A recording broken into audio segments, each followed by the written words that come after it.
Está começando o seu, o meu, o nosso Equalizar, o Cast. Equalizar, o Cast.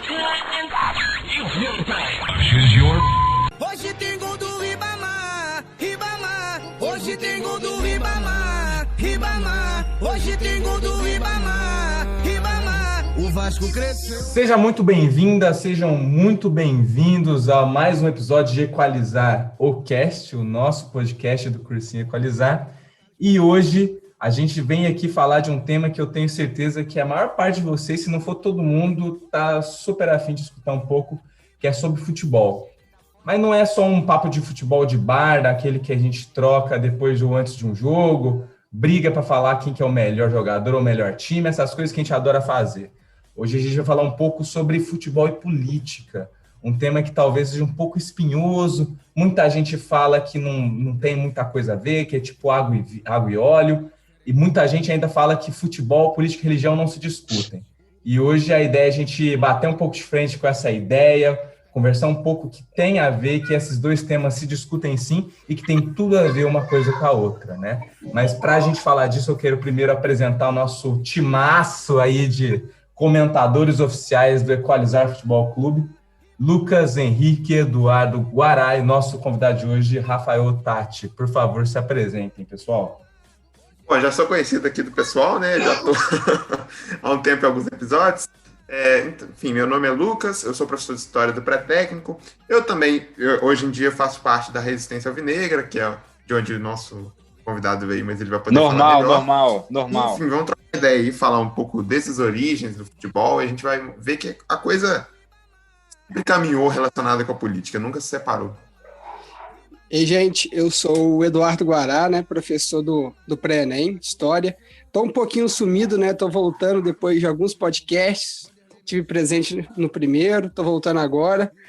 Hoje cabe falar, né, que eu sou atleticano de coração e de berço, e estou muito ansioso para esse programa, que acho que vai ser sensacional. Mas peraí, só tem atleticano nesse negócio? Tem um cruzeirense para fazer uma frente aí, meu Deus?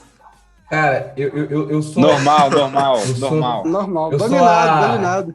Eu sou o erro aí da estatística, porque eu sou santista. Sério? Não tenho nada a ver. Isso vem de que eu não sou da região, né? A gente acaba pegando outras influências, né? Mas fazer o quê? Veste o jogo de camisa do Galo, que agora é atleticano. Já me confundiram na rua usando a camisa do Santos, falando, poxa, o Gado jogou mal ontem, né? Pessoal, só me apresentar aqui, meu nome é Henrique, sou professor de História do Pré-ENEM, do Equalizar, e estou chegando aí nesse podcast, estou chegando assim, né, o primeiro que eu estou participando, muito animado, acho que é uma temática muito legal, e como futebol e política também representam uma resistência, eu vim aqui representar a resistência também cruzeirense. Vocês acharam que era só atleticano que tinha aqui? Ficou quietinho até agora. Olha isso, cara. Realmente para lógico. Mas assim, estamos aí. Acho que vai ser difícil subir, né, para a primeira esse ano, mas estamos na batalha, né, velho? Quem falou que time grande não cai? Lógico que cai, né, galera? Todo time pode cair. Então, assim, tô aqui pra gente trocar uma ideia muito bacana e vamos lá. Me apresentar aqui também, meu nome é Rafael, eu sou publicitário e sou membro da torcida Resistência Alvinegra e faço parte do conselho da torcida também. Atleticano desde 1912, mais ou menos. E é isso, futebol e política são temas que sempre tiveram muito presente na minha vida. E o movimento de torcidas organizadas também. Tipo, já fiz parte de algumas mais famosas, Galocura. E agora nós estamos na Resistência Alvinegra para tentar trazer real esse tema de quanto a política está entranhada na história do futebol, na história do Atlético Mineiro, de vários outros times, e que é impossível não relacionar a história do Galo, o que o Galo representa, o que alguns outros times representam, com o momento atual do Brasil, com momentos que o Brasil já passou. E é isso, bora que bora. Muito obrigado pelo convite e tamo aí. Seja muito bem-vindo, meu caro. Sejam todos muito bem-vindos. Então, pessoal, para a gente começar nosso papo, eu queria justamente que a gente começasse, talvez, desconstruindo um pouco essa ideia que a gente já falou, que a gente discorda, né, que futebol e política não tem nada a ver. Eu queria que vocês comentassem um pouco, né, e junto a isso também a gente poder falar um pouco desse lugar do futebol na nossa sociedade, né, porque o futebol, ele nasce ali com talvez uma prática de elite, mas a gente vê como o futebol hoje ele é um esporte popular, talvez um dos mais populares do mundo, não em termos de popularidade por si só, mas em termos de ser um esporte que é uma massa muito grande de pessoas de muitas classes sociais diferentes jogam, apreciam, e nisso a gente já percebe o quanto que o futebol está entrelaçado em várias questões sociais inerentemente, por estar pertencendo ao contexto social muito amplo, né? Que o Brasil é um exemplo muito claro disso. Então, eu queria que vocês começassem falando um pouquinho para a gente por que futebol e política se misturam. João, antes disso... E precisam se misturar, principalmente. Antes disso, eu queria comentar, assim, que eu acho que tem uma coisa muito presente nesse tipo de discurso, assim, da não mistura, dessa separação, que é o que também acontece com religião, que você comentou no início, é o que acontece com várias áreas, que essas áreas que o pessoal diz que não se discute, né? Eu ouvi isso, eu sinto que tem um sentimento um pouco que parece uma espécie de medo do debate, né? Medo de refletir sobre algo. As pessoas, quando elas costumam falar isso, elas querem muito afastar algo que elas veem como que é algo que elas não querem tocar. Então, assim, elas querem curtir o futebol delas sem ter que repensar muitas coisas da vida delas. Então, eu sinto um pouco uma necessidade de afastamento, uma espécie de medo que as pessoas têm realmente de estarem sempre repensando as suas práticas. Isso eu vejo não só quando a gente fala de futebol e política, mas quando a gente fala de religião também. O pessoal sempre tenta afastar o debate mais público, assim, nesse sentido. E Lucas, tocando, né, no que você citou, a gente pega comentários recentes, né, vamos citar a mídia recente, o Thiago Leifert falou, né, o Thiago Leifert e o Caio Ribeiro falando que não se misturava, e quando o Casão, né, que eu sou fã do Casão aqui, dá essa declaração que mistura e dá a declaração de tudo que ele viveu com a democracia corintiana, ele sofre uma enxurrada de críticas, né? Da imprensa e de outros que acompanham futebol, criticam o Casão por ele ser tão atuante nessa questão de política e futebol. A gente ainda tem uma parte, né, da imprensa que critica quem fala disso. Inclusive, teve até um programa, se eu me recordo bem, é o Bem Amigos, né, do Galvão, que o Casa fala diretamente com o Caio Ribeiro, que futebol e política se misturam sim, né? Então a gente tem até meio que um quase arranca-rabo ali no programa, porque mostra como ainda tem pessoas dentro da mídia, e a maioria, acredito eu, que querem separar sim, deixar o futebol só como uma espécie de lazer, e em algum momento até de deixar ele à margem, né? Como se o futebol fosse algo intocável e que não se misturasse com os outros elementos sociais. Sim. Eu acho que vai muito nessa ideia, galera, de ver o futebol só como um espetáculo, né? E as pessoas que estão envolvidas no futebol, os jogadores hoje têm todo um trabalho, né, de assessoria de imprensa, de o que falar e o que não falar, né? Para não expor a imagem. Então, se posicionar é algo que para algumas pessoas, né? Assim, não deveria, né, as pessoas sentirem medo, mas para alguns jogadores é algo que a assessoria de imprensa já indica de tal modo. Mas só para a gente falar em relação de futebol e política, né, a gente tem a política em vários campos. Eu acho que, assim, eu estava até refletindo um pouco sobre isso, né, também em questões de gênero, enfim. Das próximas vezes, né, da gente tentar colocar esse discurso de futebol também, tentar, né, a gente fazer um trabalho de busca também de um discurso feminino também dentro dessa área, né, por mais que a gente saiba que é um esporte, né, extremamente, assim, as pessoas que de alguma forma circundam o esporte, extremamente, assim, voltado para homens, enfim, né, para a gente tentar quebrar isso também. Então, eu acho que é algo que a gente pode discutir também mais à frente, né, mas são realidades, né, que expõem essa realidade de toda a sociedade. Por exemplo, num estádio de futebol, está muito representado a sociedade em si, né? É claro que, por exemplo, a gente vê os lugares que são atrás do gol, são mais baratos, não é? Porque a visibilidade não é tão boa quanto a parte lateral. Então, isso tem um reflexo da sociedade também, né? É segregado também dentro do estádio. Então, isso faz parte da política. Então, não tem como a gente dissociar, né, o futebol e não falar da política e da realidade social do nosso cotidiano, né?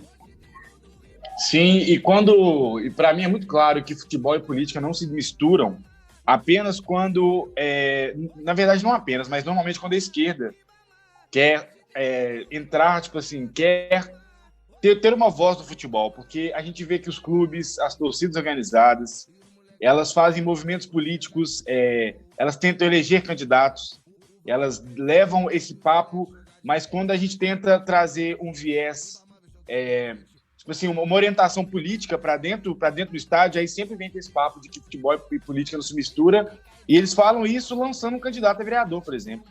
Eles falam que futebol e política não se mistura, fazendo lobby com grandes empresas a favor de empresários, por exemplo.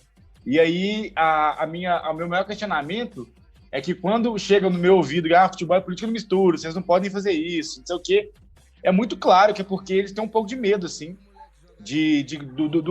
das reais intenções, porque eu acho que na cabeça deles a gente quer implantar coisas que a gente não quer dentro dos estádios. A gente quer que o futebol volte a ser um futebol do povo, igual era há 20, 30 anos atrás, mas a gente não quer, tipo assim, colocar as fake news inventadas por muitos deles, né? Ideologia de gênero, esse tipo de coisa, comunismo. A gente não quer implantar isso no futebol, entendeu? A gente quer conversar, dialogar, para que o futebol atinja mais pessoas, o futebol se torne um lugar que acolha mais LGBTs, mais mulheres, mais pretos, e isso tudo é visto como política, né? Então, na minha cabeça é muito claro que a galera que tem esse discurso de não vamos misturar as coisas, eles apresentam um certo medo do que seria essa política de fato dentro do estádio, entendeu? Mas política eles fazem, os clubes fazem, as torcidas fazem todos os dias. Mas quando a gente tenta chegar com um diálogo que não é tão presente na vida deles, assim, eu sinto que assusta um pouco. E é exatamente essa barreira que tem que quebrar. A gente tem que começar a conversar de igual para igual com todo mundo, galera, isso aqui é uma possibilidade, vamos pensar por esse viés. Você não acha que o preço desse ingresso é muito caro? Você não acha que você está parando cada vez de ver preto dentro do estádio? E de levar representações como o Reinaldo, por exemplo, que é uma bandeira nossa, que é um ídolo da resistência alvinegra, através do Reinaldo tentar trazer esse diálogo para dentro da torcida, que tipo assim, das torcidas que não fazem parte, né, das organizadas antifascistas, por exemplo, do Atlético. Eu acho assim, só complementando, assim, eu acho muito interessante que nem se a gente ainda, mesmo que não tivesse essa questão do posicionamento em termos de levar vereadores, dessa intencionalidade um pouco mais direta, a gente tem que entender, coisa que é muito importante, que a gente, como sociedade, a gente demora a entender, que é que o fato de você não se posicionar também é um posicionamento. Também é fazer política. O fato de você não ser contra as coisas como elas estão, significa que você é a favor. Assim, não existe outra opção. Ou você é a favor ou você é contra as coisas como estão colocadas. Então, você não se posicionar também é se posicionar. Então, também é fazer política. É impossível não ser político. Eu acho que isso é uma coisa muito importante quando a gente pensa nesses casos também.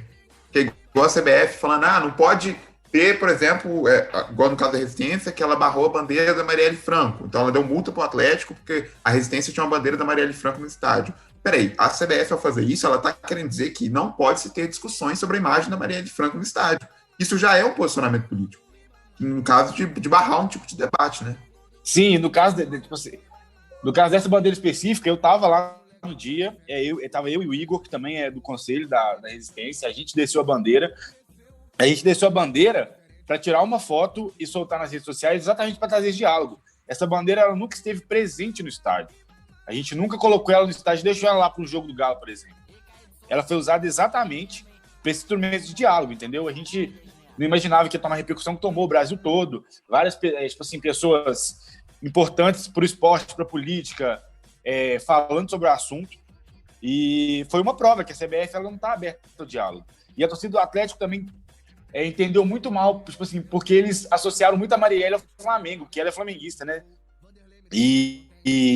Só que o que a gente estava tentando trazer ali é que a Marielle é muito maior do que o Flamengo, do que o Atlético, nesse contexto. Ela é uma vereadora que foi assassinada por trazer novas ideias para o Brasil, entendeu? E quando a gente viu que a própria torcida do Galo e outras torcidas estavam criticando muito essa postura a postura nossa, né, de levar a bandeira da Marielle, foi que a gente entendeu que, porra, nós estamos precisando mesmo trocar uma ideia. Mesmo. Tipo assim, a gente entendeu que a nossa função tá, tipo assim, a gente tem uma função hoje, no momento atual do Brasil, não só com o Galo, mas com o país todo.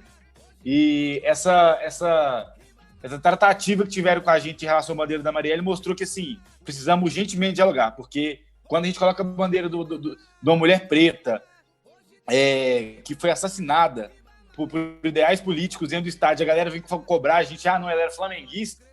Tipo, exatamente, a gente tem que fazer o trabalho de base para entender que, tipo assim, a Marielle, nesse contexto, ela é muito maior que isso, muito maior que o futebol, inclusive. Que é uma figura que precisa ser discutida, precisa ser tipo assim, ser inserida em vários lugares, não só no futebol, como em todos os lugares. Ô Lucas, não, só para falar um pouco em relação à bandeira da Marielle, né? A resistência azul popular do Cruzeiro também foi barrada um dia com a bandeira da Marielle, sabe? Não foi por conta da CBF, mas a própria empresa que administra o Mineirão, né? Em um jogo barrou, isso assim, sem falar nos escândalos das questões de segurança que envolvem o Mineirão, né? Um torcedor já foi morto lá, enfim. Isso aconteceu também e é algo assim muito significativo, né? Porque é uma expressão, né, popular em relação a uma indignação de um fato que ocorreu, e no estádio as torcidas se expressam de tantas formas, né, de diferentes maneiras, e quando vai se falar em política, quando vai se expor esse caso, é algo que tem que botar panos quentes, é algo que não pode ser falado dentro do estádio, né? Então, assim, só para a gente continuar com essa temática do que a gente estava falando em relação ao futebol, política, que a gente não, se isso é falado ou não, é só a gente pegar a própria origem do futebol moderno, né? Surge na Inglaterra, ali nos finais ali do século XVIII, inicialmente também como uma prática, de certa forma, elitista, mas ele vai ganhando um caráter popular quando começa a se espalhar, né? Enfim, devido à Revolução Industrial, a mão de obra qualificada de alguns ingleses, né? De empresas que espalhavam-se pelo mundo. Se tem uma história oficial que começou o futebol aqui com o Charles Miller, enfim, mas existem outros pontos que em vários portos, né, do Brasil, muitos marinheiros ingleses já praticavam esse esporte.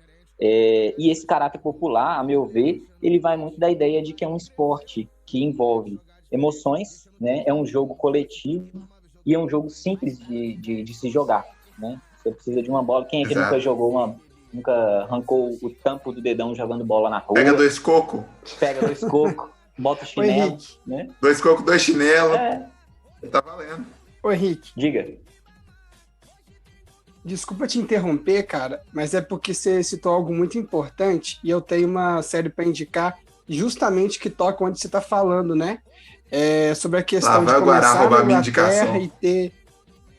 vai. Provavelmente todo mundo tá com essa indicação na cabeça. E citar a questão da Revolução Industrial como um ponto, né, desse futebol se espalhando, que é uma série da Netflix chamada The English Game, o jogo inglês, né? Se vocês quiserem a tradução, que tem alguns episódios, acho que estão 10 episódios, me falha a memória, que narra justamente isso, né?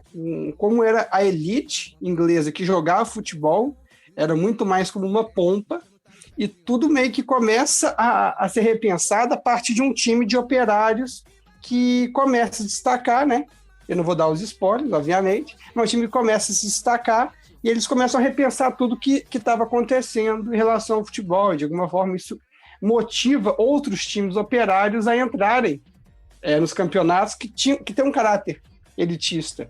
Então, só para citar a questão da Revolução Industrial, a questão inglesa, eu lembrei desse flash da série. Série da Netflix, né?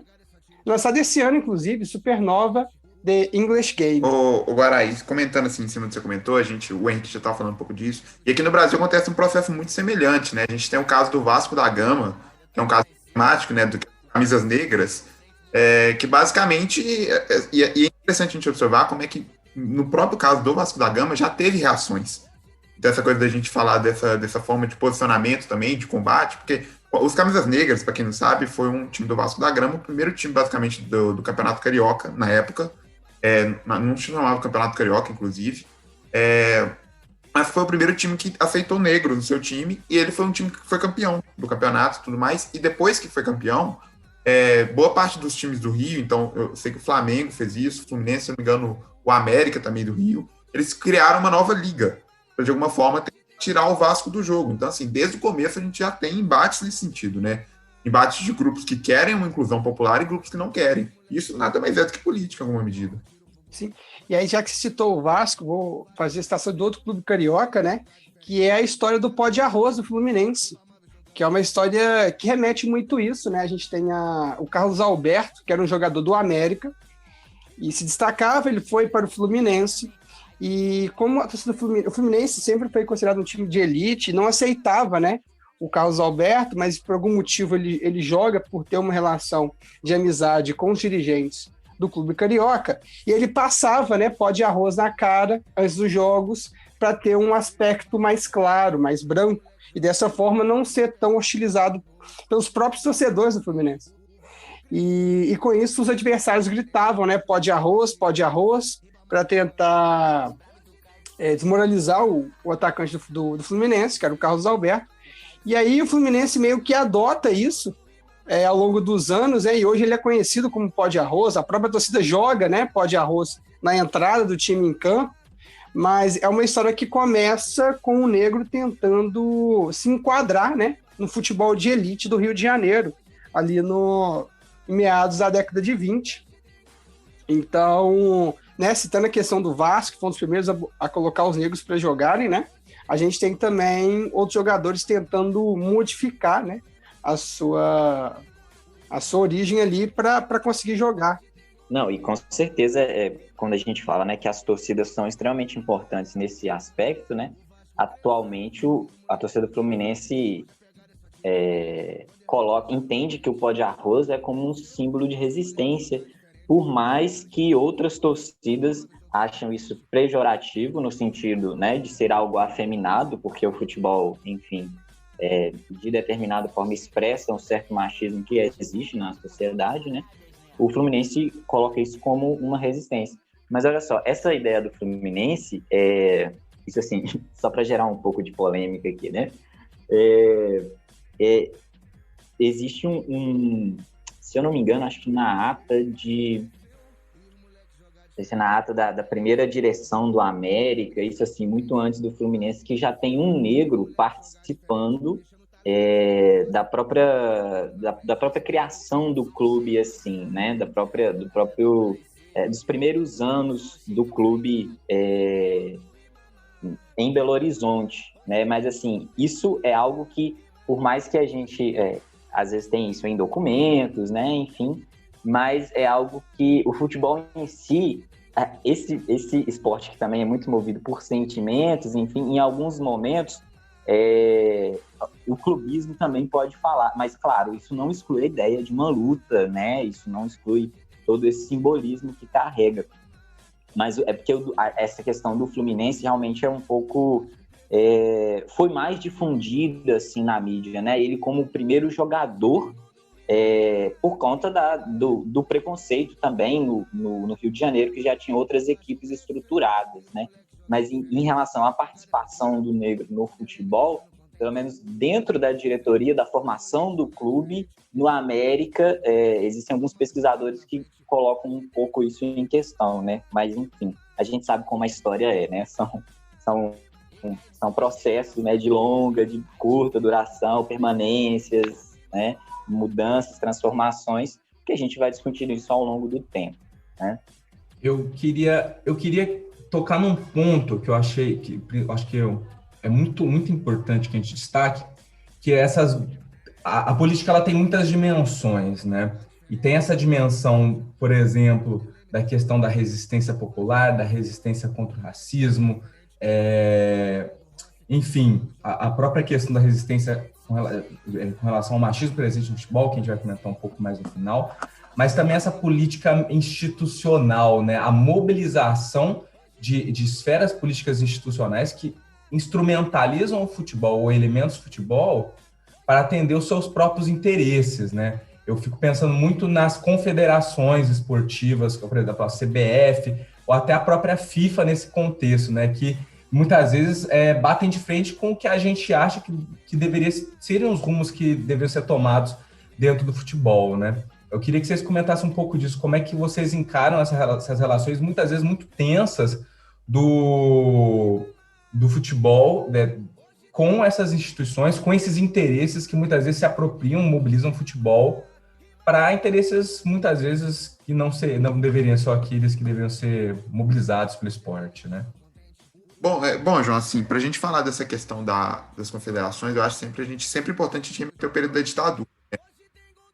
Porque, assim, não tem como falar de confederação nacional, por assim dizer, sem falar a atuação da seleção brasileira, a Copa de 70 e como que ela foi usada de forma a mobilizar, né, o público na ditadura. Era muita ideia aquela coisa do pra frente Brasil, ninguém segura esse país, associado sempre à seleção, que era uma ideia de transformar o futebol realmente num espetáculo que mostrasse que o Brasil estava tudo bem pelo Brasil, né, que o Brasil estava nos rumos certos, porque foi tricampeão mundial durante o período da ditadura, né? Então a gente consegue ver essa associação política desde períodos assim, mais antigos da história do Brasil, em termos de associação de confederação, de futebol e tudo mais, que é realmente esse uso do futebol como uma espécie de propaganda política, né, de governos. Sim, só uma dica em relação a esses períodos, né, não só no Brasil, mas também na América Latina, né, que houveram muitas ditaduras, né, do modelo de segurança nacional.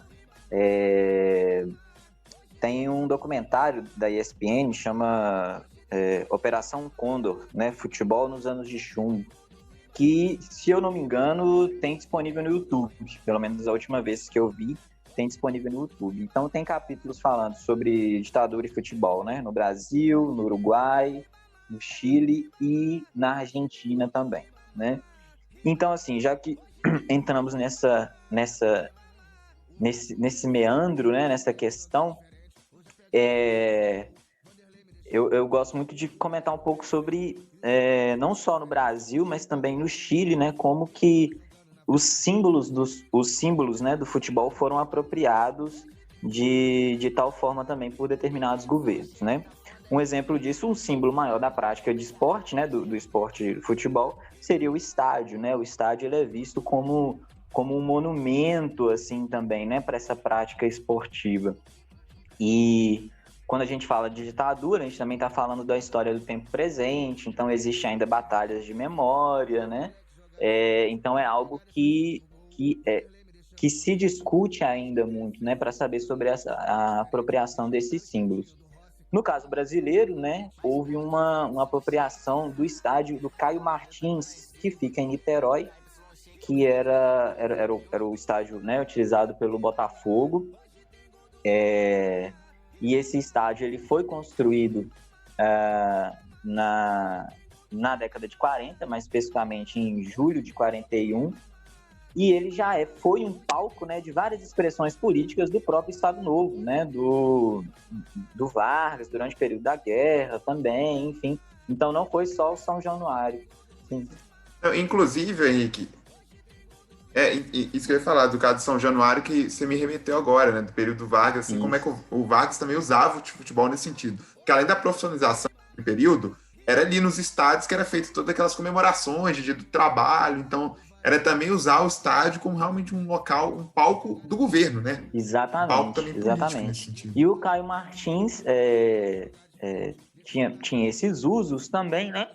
E aí quando vem o golpe em 64, é algo que se assemelha em algumas ditaduras assim da América Latina, que logo depois, né, desse golpe, com uma desculpa que, olha, o nosso país vai virar um país vermelho, né, comunista e tal, logo após desses golpes, né, vem uma operação chamada de Operação Limpeza, e inclusive é esse nome dado tanto no Brasil quanto no Chile. Depois eu vou explicar um pouco sobre o caso do Chile também, para a gente fazer essa análise comparativa. E essa Operação Limpeza é justamente o quê? É uma primeira prisão, né, sem nenhuma ordem judicial, sem provas, sem nada, mas de apenas algumas denúncias ou especulações que determinadas pessoas poderiam ser enquadradas como comunistas ou como pessoas que queriam derrubar o governo. Então, assim, pessoas envolvidas com movimentos sociais, causas trabalhistas, né, médicos, advogados, várias pessoas eram presas nesse primeiro momento.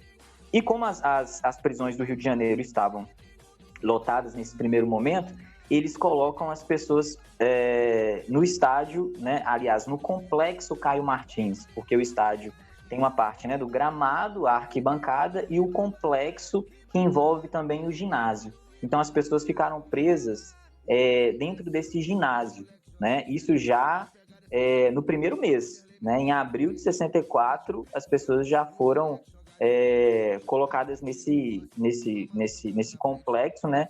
Que virou como um cárcere. Ao total, só para vocês terem uma ideia, assim, eu pesquisei em relação à Comissão da Verdade, que é uma comissão municipal, a Comissão de Niterói, e no seu relatório eles apresentaram 339 pessoas presas, né, dentro desse complexo. E por mais que o Exército, o governo negue que isso existiu, existem documentos como a troca de presos, né, e ao final desses documentos tem assinaturas de capitães, enfim, de pessoas envolvidas tanto com a Polícia Militar como no Exército, e embaixo escrito estádio, prisão, o presídio estádio Caio Martins. Então, assim, isso é algo que comprova que realmente, de fato, esse uso ocorreu. E no Chile... É o uso por causa do governo de um local que está destinado, apesar de ser o ginásio, está próximo, então está associado ao próprio estádio, que é o uso de um local que é de uma prática esportiva. Então, se a gente pega, por exemplo, esses discursos mais contemporâneos, né, que a gente está falando, essa coisa do estádio não tem discussão política. O próprio estádio foi usado como local de segurança de determinados governos. Exatamente, exatamente. É essa questão. Tanto no Brasil quanto no Chile, houve uma interrupção na prática esportiva desses locais para serem usados como uma prisão política, né? Então, assim, por mais que foi dentro do ginásio, ele faz parte do complexo do estádio, né? E tanto o ginásio quanto o estádio ficaram impossibilitados de ocorrer qualquer jogo, qualquer outra prática esportiva. No Chile, né, em 73, quando houve o golpe, eles retiram Allende, que foi um presidente socialista, né, eleito democraticamente. Eles também fazem essa operação limpeza. Então, eles expulsam vários professores universitários também, né? Muitos professores vieram para o Brasil nesse sentido.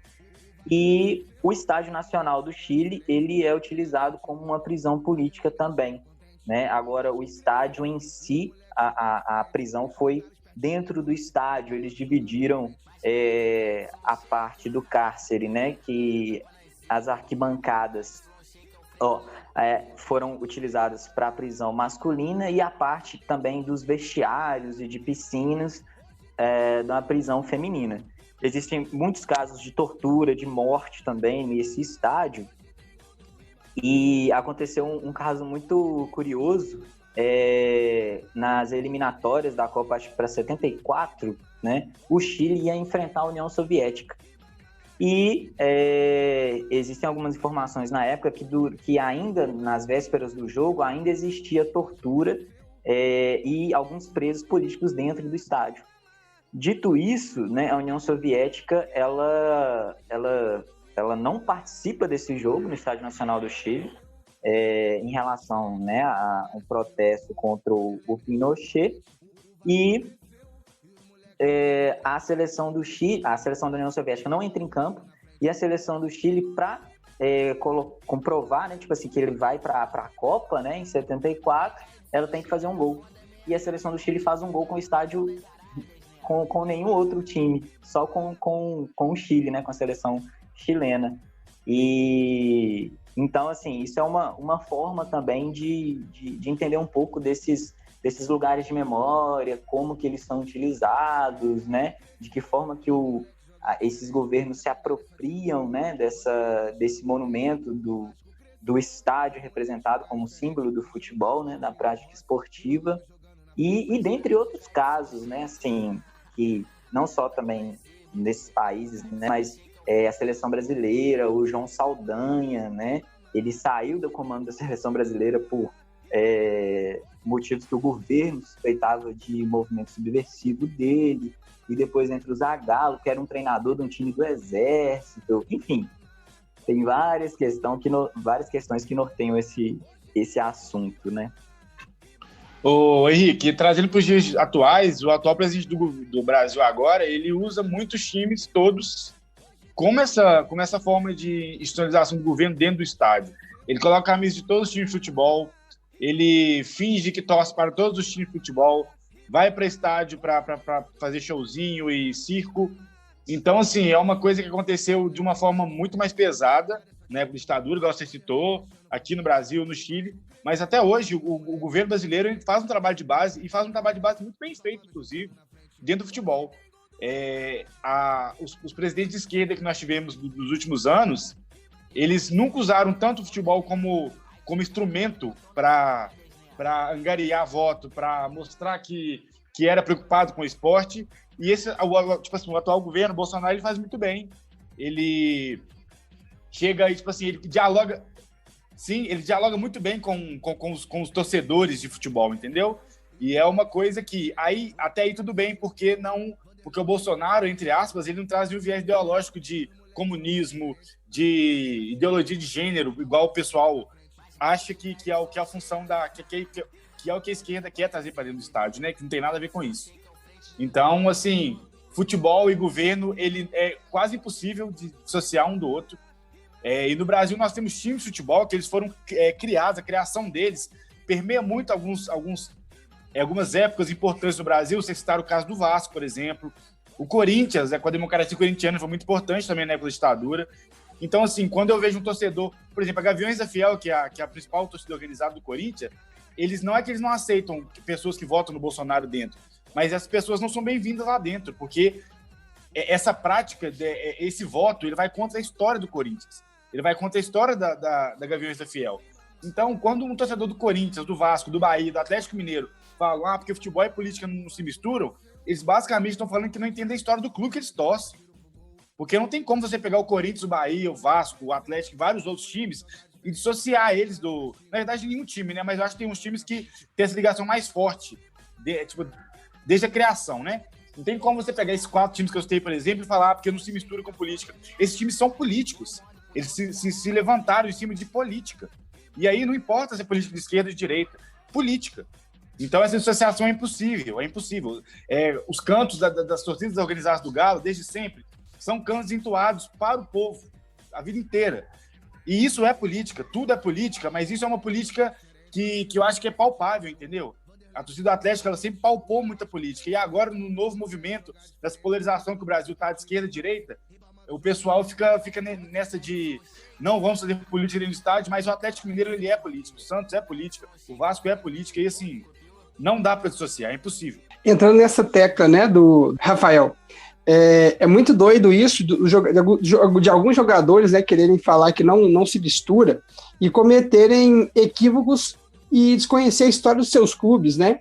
Esse episódio me lembrou um episódio, não é no Brasil, mas envolve um jogador brasileiro, que é o Lucas, jogador do Tottenham da Inglaterra, que dá uma declaração que apoia o Bolsonaro, e os próprios torcedores dele repudiam essa declaração porque o Tottenham, historicamente, é um time de operários.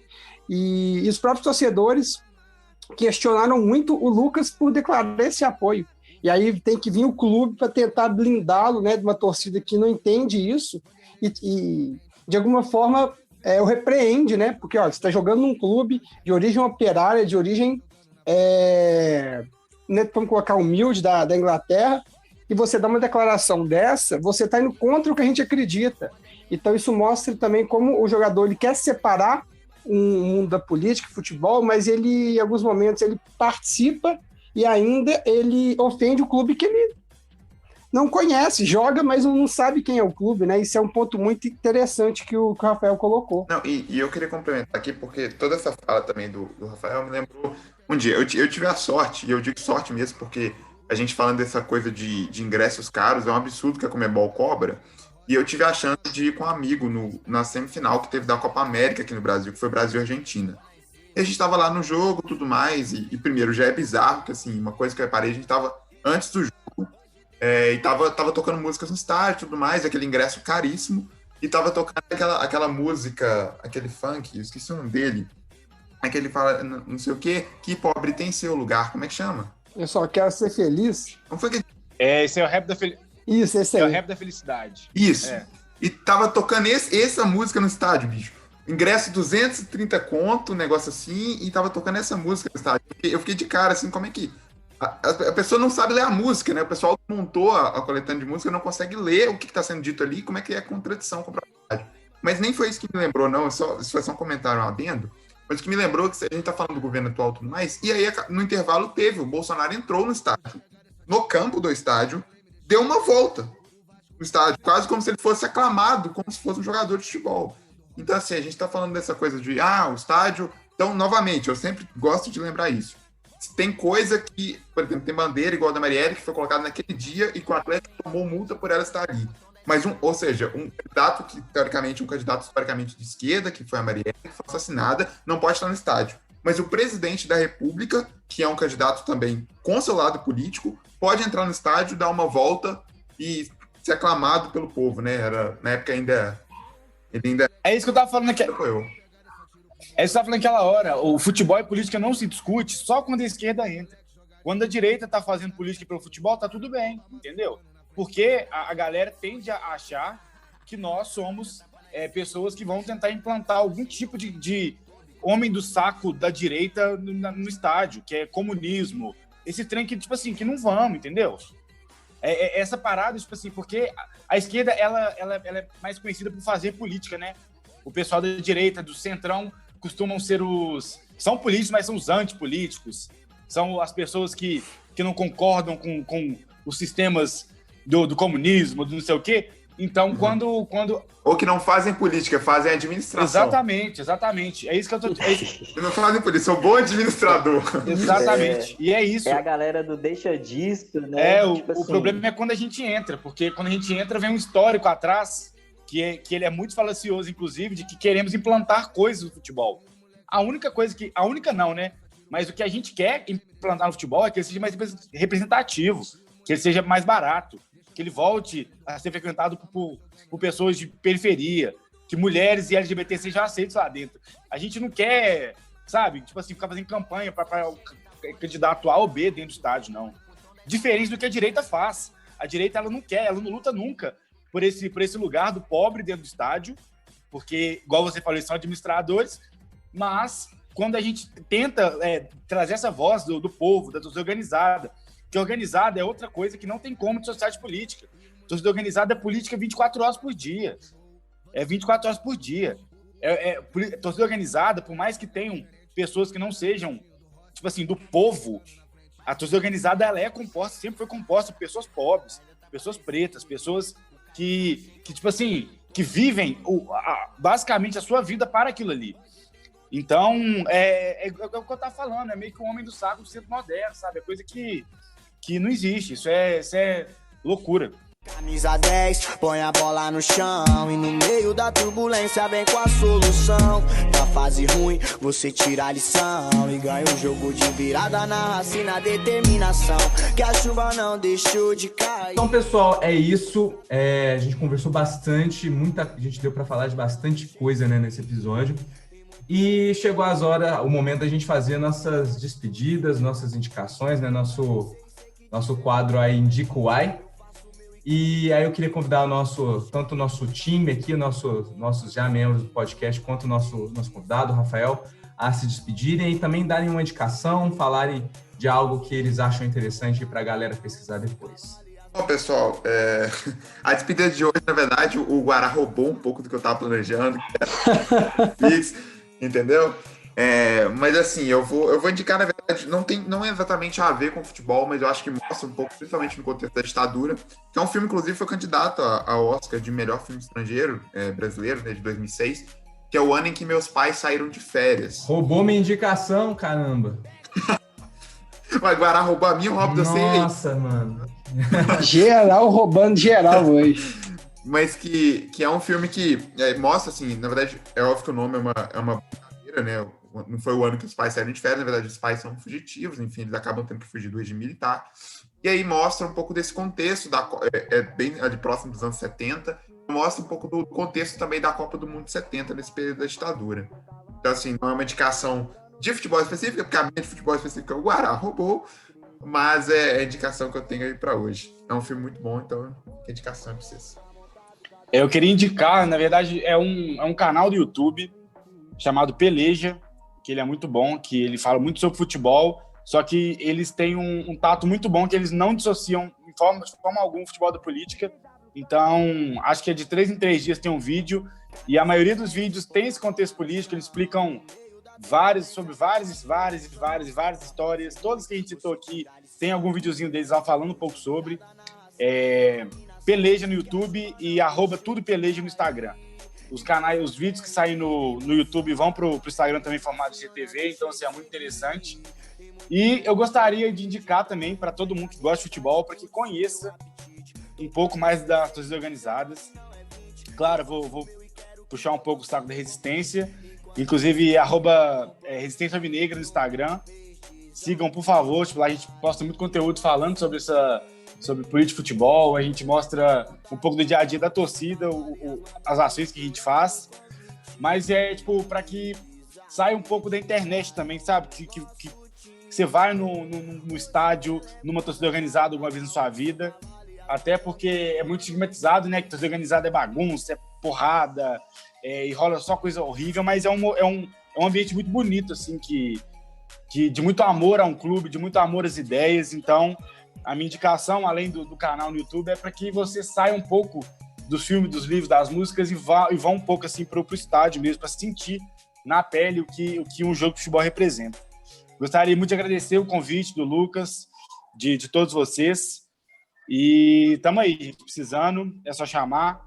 Nós estamos fazendo um trabalho massa aqui em BH, tem outros torcidas fazendo um trabalho massa pelo resto do Brasil, e que dê certo no final e que o futebol seja cada dia mais incluso dentro da política para todo mundo, assim, que todo mundo entenda que o futebol é política, que política é tudo e que é um instrumento muito de mudança, assim, muito forte, que a gente consegue, através do futebol, mudar um país. Então, que seja pro lado bom da força. Beleza? Muito obrigado mesmo. Valeu demais, Rafael. Agradecer, né, a presença do Rafael. E se a banca, né, se o querido João me permitir fazer 3 indicações, vou fazer. O Guará, eu já decidi. Eu ia fazer, o Lucas não deixou. Não, inclusive eu vou deixar aqui claro que eu já vou quebrar as regras, que eu vou voltar no fim, porque eu tenho mais uma coisa para indicar. Então, eu vou começar com a minha indicação. Virou bagunça. Virou bagunça, né? A minha indicação é um documentário chamado Democracia em Preto e Branco, que é justamente fala da democracia corintiana que a gente citou ao longo do podcast, né? Inclusive a narração até da Rita Lee, ela faz a locução e conta a história da democracia corintiana, né, nos anos 80 contra o período militar brasileiro. A gente tem as figuras do Casão e do Sócrates, né, muito bem colocadas no documentário.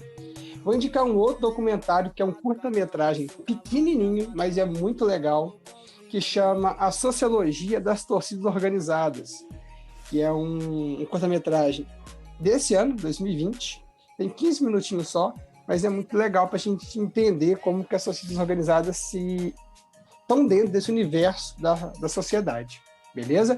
E só uma última puxando sardinha, né, para uma instituição que eu trabalhei, que é a Folia do UFMG, que é uma mistura, né, de política, futebol, literatura, tudo, da Letras, né, lá do UFMG, e o Instagram é @FoliaUFMG, e lá você consegue acompanhar as publicações e os periódicos de leitura também, vale muito a pena conhecer.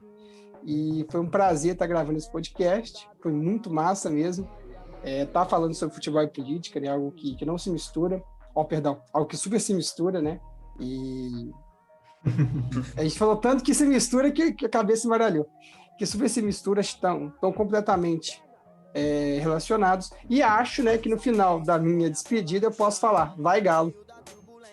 Galera, eu tenho algumas indicações assim. Primeiro, Guará, muito feliz de saber que você participou do Folia. Eu fiz algumas aulas com o pessoal desse grupo também. Eu trabalhei com o Thiago, eu não sei se você conhece ele. Ele era diretor lá do Museu do Futebol, eu ralei um tempo com ele também. E uma das indicações era, eu ia falar também do Folia, mas um canal que ele tá... Um canal não, uma página no Instagram agora que ele está desenvolvendo com outro amigo dele, acho que o Bruno, chama Canal Que História, que vai falar um pouco sobre isso, sobre o futebol e outros esportes também, em relação à história, eventos, alguns fatos legais assim. Queria deixar algumas indicações, bom, de página do Instagram também, esse Canal Que História, a página da Resistência Azul Popular também, que eu conheço algumas pessoas, assim, eu não sou de dentro do movimento, assim, mas eu tenho um contato com algumas pessoas e eu acho muito bacana a gente fortalecer também esse cenário, né, estadual, né, das torcidas que fazem parte desse tipo de movimento. Além do documentário que eu já tinha falado, da Operação Condor, né, o futebol, né, nos anos de chumbo, que tem no YouTube. Tem alguns livros para a gente entender um pouco sobre essa questão que o futebol, né, assim, nacionalmente e internacionalmente também. O primeiro é um clássico, Nelson Rodrigues, A Pátria de Chuteiras, fala um pouco sobre o complexo de vira-lata depois da década de 50, né, depois da perda da Copa do Mundo para o Uruguai, aqui no Brasil, é algo que é um clássico que dá para a gente discutir muitas coisas sobre como que o futebol carrega alguns pensamentos também brasileiros. Tem também um livro que chama Para Entender a Violência no Futebol, do Maurício Murat, que é um sociólogo, e ele aponta algumas questões assim, importantes. Algumas pessoas concordam, outras discordam de alguns apontamentos, mas é muito interessante para a gente entender o contexto geral, assim, né? Tem outro livro que se chama Futebol e Guerra, do Andy Dougan, que é um jornalista escocês. Ele vai falar sobre o Jogo da Morte, né? Que foi um jogo na Ucrânia, quando os nazistas invadiram a Ucrânia, e aí acabaram desfacelando o time do Dinamo de Kiev e do Lokomotiv de Kiev, e depois eles se formam e vencem os jogos contra a Luftwaffe, que era a força aérea assim, alemã, e depois, né, são ameaçados, alguns jogadores são mortos, mas vira um sinal de resistência tanto para o Dinamo quanto para o Lokomotiv de Kiev. E um último livro que se chama Lacante a Infame, do Maurício Brum, que é a história da prisão política no Estádio Nacional do Chile, né, que a gente já falou um pouco sobre isso. Enfim, essas são as minhas indicações. Assim, queria agradecer muito, pessoal. Acho que foi muito legal esse debate e espero que a gente pense em outras questões, que o assunto é enorme, né? A gente pode abrir um leque de possibilidades. Mas é isso, galera. Valeu mesmo. Ô, João, só antes, então, depois dessa biblioteca do Henrique, só voltando para dar a indicação que eu lembrei aqui, porque enquanto vocês estão falando, eu acho uma indicação importante de dar. Tem um podcast chamado História Preta, é um podcast da B9, aquele mesmo grupo que tem o Mamilos e tudo mais, que é um podcast que discute um pouco a história negra, né, no Brasil em vários aspectos. E aí eles fizeram uma série de podcasts sobre o negro no futebol brasileiro. Então, assim, tem 5 ou 6 episódios, algo em torno disso, discutindo questões da presença do negro, então, tanto do caso do Reinaldo, algumas questões falando também da história das mulheres no futebol. Então, assim, é bem interessante, tanto para indicar o podcast de forma geral, quanto esses episódios específicos sobre futebol. Mas o mais é isso. E até a próxima. Pessoal, eram 3, né? Agora 2 indicações. A primeira delas é uma música que até eu e o Henrique, nas aulas de História Geral do Pré-ENEM, até a gente já comentou com vocês, que é uma música chamada Latinoamérica, de um grupo de Porto Rico chamado Calle 13. E é uma música que ela de certa forma, ela é uma grande ode à resistência latino-americana, assim, do povo latino-americano. Tem até uma frase muito icônica dessa música, né, que nós somos um pueblo sem piernas pero que camina, que reflete muito do espírito de resistência que é inerente ao ser latino-americano, à identidade latino-americana. Então, um trecho dessa música em particular é uma música que fala mais de política, né? mas tem um trecho em particular dessa música que fala sobre o Maradona contra a Inglaterra. E eu acho isso muito icônico porque fala sobre o Diego Armando Maradona, né, que infelizmente faleceu há algumas semanas atrás, né, que era um jogador que tinha uma preocupação política muito clara e que não deixava de manifestar isso em nenhum momento, né. Era um cara declaradamente de esquerda, socialista, né, tinha uma aproximação muito grande com Cuba e tudo. E no caso desse jogo contra a Inglaterra, que está falando, na verdade, é um jogo que acontece, são as quartas de finais, salvo engano, né, contra a Inglaterra na Copa de 1986, e o Maradona ele faz 2 gols. Um que é o conhecido como La Mano de Dios, né, que é um gol que é feito à mão e que acaba valendo, e outro que é um gol que depois é considerado o gol mais bonito das Copas. E por que esse jogo é importante?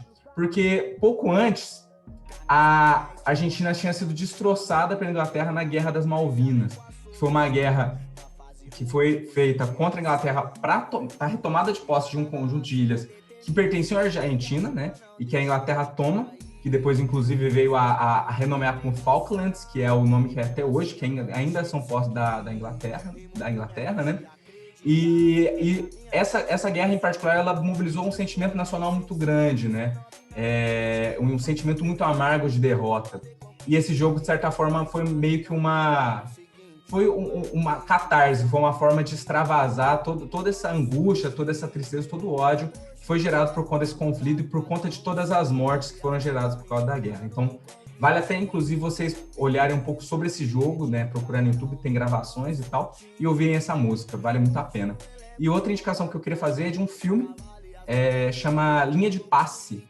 É um filme de um diretor brasileiro chamado Walter Salles, e ele é um filme muito louco, porque ele tem como plano de fundo, né, um dos protagonistas que quer virar jogador de futebol, para que ele enxerga nisso a possibilidade de ascensão social. E aí entra até numa questão que a gente não teve tanta oportunidade de falar um pouco hoje, né, que é a questão do esporte, né, como essa janela que muitas pessoas enxergam para conseguir ascender em uma sociedade que ela está marcada por um grau tão grande de desigualdades sociais, em que praticamente nenhuma outra chance é dada para muitas pessoas no Brasil para conseguirem ascender de alguma forma, né? Então o esporte, o futebol em particular, também tem esse peso grande para muitas pessoas e para muitas famílias, né? Então vale a pena vocês verem esse filme, ele é muito legal.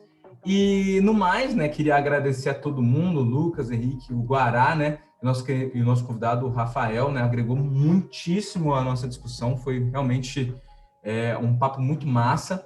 E, como sempre, né, indicar as redes sociais do Equalizar, né, CP Equalizar no Facebook e no Instagram.